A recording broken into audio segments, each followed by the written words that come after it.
Bonjour à tous, dans cette vidéo je vais vous expliquer comment mesurer un angle avec Mesurim 2. Alors vous le savez, le logiciel Mesurim 2 est présent sur internet gratuitement, c'est un logiciel qui a été créé par Philippe Cosentino que je remercie encore une fois. Ce logiciel va nous permettre d'ouvrir différentes images, les images de votre ordinateur ou aussi la banque d'images. Alors dans ce tuto, je vais m'intéresser cette fois-ci à la banque d'images. Et vous allez le voir, c'est parce que il y a des fonctions qui sont très intéressantes. En particulier, là, vous voyez que j'ai sélectionné crâne comme mot-clé, et vous voyez du coup qu'on a différentes photos de crâne. Alors ça, c'est vraiment super, hein. Cette banque de données, elle est magnifique. Vous voyez qu'il y a une quantité très importante de modèles et de photos. Mais alors, le truc intéressant, c'est que vous voyez, là, tout ça, c'est des photos. Par contre, ici, on voit un petit bloc 3D. Ça veut dire que c'est un modèle en 3 dimensions. Je vais en charger un pour vous montrer. Vous voyez le AJB là, c'est le crâne d'Homo sapiens. Alors ça c'est juste fabuleux, hein, parce que du coup, non seulement on a une image, mais en prime on a carrément le modèle 3D. Alors bien sûr, dans les options, on peut proposer un certain nombre de choses, hein. Bon, alors vous pouvez masquer l'image, c'est pas très utile. Fond noir, ça c'est super utile là pour aujourd'hui, parce que vous voyez que du coup, le modèle va se détacher parfaitement du fond, et ça me permettra de faire quelque chose de très précis. Alors, ma question là, c'est comment faire pour mesurer un angle? Vous allez me dire, écoutez, on a bien compris, hein, l'onglet mesurer va nous permettre ça. Et donc, l'angle, ici, va pouvoir être mesuré avec ce petit outil. Alors, c'est assez curieux, hein, mais l'outil n'est pas tout à fait le même entre les modèles 3D et les images. Et du coup, je vais vous montrer l'ensemble pour vous permettre de comprendre comment ça marche. Alors, vous voyez ici, il faut à chaque fois bien étudier la petite animation, là, parce qu'il vous donne les trucs, hein. Donc, pour mesurer un angle, double-cliquez sur l'objet afin de placer 3 points de repère ABC. Donc ça, déjà, ça veut dire qu'il va falloir double-cliquer. Bon, là, je zoome un petit peu. Allez, je vais faire une mesure d'angle, mais je vais faire un peu une mesure qui n'a rien à voir. Je vais essayer de voir à peu près quel est l'angle du maxillaire ici. Donc je vais faire un double clic ici. Alors il faut bien être sur l'objet. Voilà, vous voyez que si je clique à l'extérieur, ça ne marche pas. Là, si je clique là, ça ne marche pas. Ça, c'est normal, parce qu'en fait, il faut mesurer sur l'objet, on est d'accord. Donc je double clique ici. Vous voyez que cette fois-ci, mon curseur est libéré du trait. Et donc, je vais par exemple pouvoir double-cliquer ici. Et il me donne cet angle. Donc ça, c'est le moyen de faire pour le modèle 3D. C'est-à-dire qu'on double-clique et on fait un point A, un point B et le point C. Et vous voyez du coup que le premier point, c'est celui sur lequel sera mesuré l'angle. Hein, on est d'accord. Donc ça va nous permettre d'avoir un angle. Alors après, si j'ai choisi les crânes, c'est en particulier hein, parce que ce qui m'intéresse, moi, c'est ce qu'on faisait dans l'ancien programme de Terminal S avec la mesure de l'angle facial.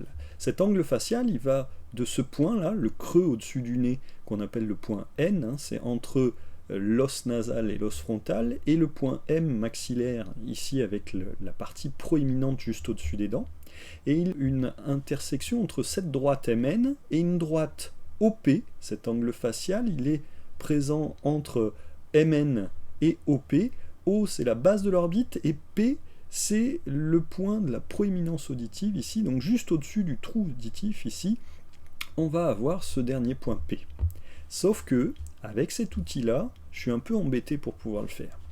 Du coup, il va falloir que je fasse un certain nombre de choses pour y arriver facilement. Parce que si je mets un point là, dès que je vais mettre un autre point, il va me donner un angle qui ne sera pas du tout le bon.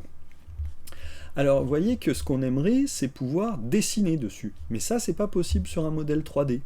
Donc, il faudrait faire une image de ça. Vous allez me dire, oh là là, on va galérer. Non, parce que le concepteur a pensé à tout. Regardez, ici, il y a modèle 3D, et il y a remplace le modèle 3D par un cliché de ce modèle. C'est-à-dire que je vais supprimer ma mesure pour pas avoir ma valeur ici et me polluer avec cette valeur qui sert à rien. Et je vais cliquer. Donc il va me demander si je veux faire une image 2D. Et j'ai donc, cette fois-ci, l'image du crâne. Je peux zoomer, dézoomer, mais par contre je peux plus tourner. Et vous voyez que du coup ça a changé, puisqu'ici, on a l'onglet dessiner qui vient d'apparaître. Alors vous allez me dire à quoi ça va servir? Eh bien c'est simple. L'outil mesurer un angle, il va fonctionner presque pareil. Mais vous voyez, il a changé par rapport à tout à l'heure. C'est-à-dire qu'on clique qu'une fois cette fois-ci, c'est pas double-clic. Et on relâche ensuite pour avoir le point A. et après on va ouvrir et recliquer une troisième fois. Donc il faut bien cliquer à nouveau 3 fois avec 3 points, O, A et B, mais par contre, on n'aura pas de double clic comme dans le modèle 3D. Sauf que si je procède de la sorte, je vais encore me retrouver bloqué puisque j'ai que 3 points et moi je voudrais en placer 4. Donc pour m'éviter ces problèmes, ce que je vais faire, c'est que je vais dessiner 2 droites. Et comme ça, j'aurai le point d'intersection et je n'aurai plus qu'à utiliser les 3 points. Pour le faire, je vais dessiner. Je vais prendre ici une droite avec une taille peut-être un peu plus fine. Hein. On va mettre que 2 pixels. On pourrait la mettre en jaune, en rouge, ce que vous voulez. Et je vais donc dessiner mes 2 droites. Je pars ici du point N pour aller jusqu'au point M. Et puis je pars ici du point P pour aller jusqu'au point O, la base de l'orbite, qui doit être quelque part par là. Et je vais pouvoir revenir à mon outil mesurer angle. Je vais cliquer une seule fois ici sur le point d'intersection et je vais lâcher pour faire OA. Vous voyez qu'il affiche B avec 0 et ici, si on vient ouvrir la structure, on obtiendra l'angle à peu près 91 degrés. Donc ça va nous permettre de mesurer l'angle entre 2 droites, bien sûr sans avoir quelque chose qui est présent dans l'outil, hein. Simplement c'est à vous d'abord de faire la notation pour pouvoir trouver les droites, les angles, les points qui vous semblent nécessaires. Donc il faut bien penser à cet outil dessiné, hein. Finalement vous voyez que mon tuto mesurer un angle, c'est aussi un tuto obligatoire pour dessiner et utiliser cet outil, notamment l'outil droite, pour pouvoir repérer des angles. Voilà, j'espère que vous avez tout compris sur la mesure des angles et que vous serez capable de refaire ce travail, en particulier en ECE. Bonne journée à tous et à très bientôt sur ma chaîne YouTube.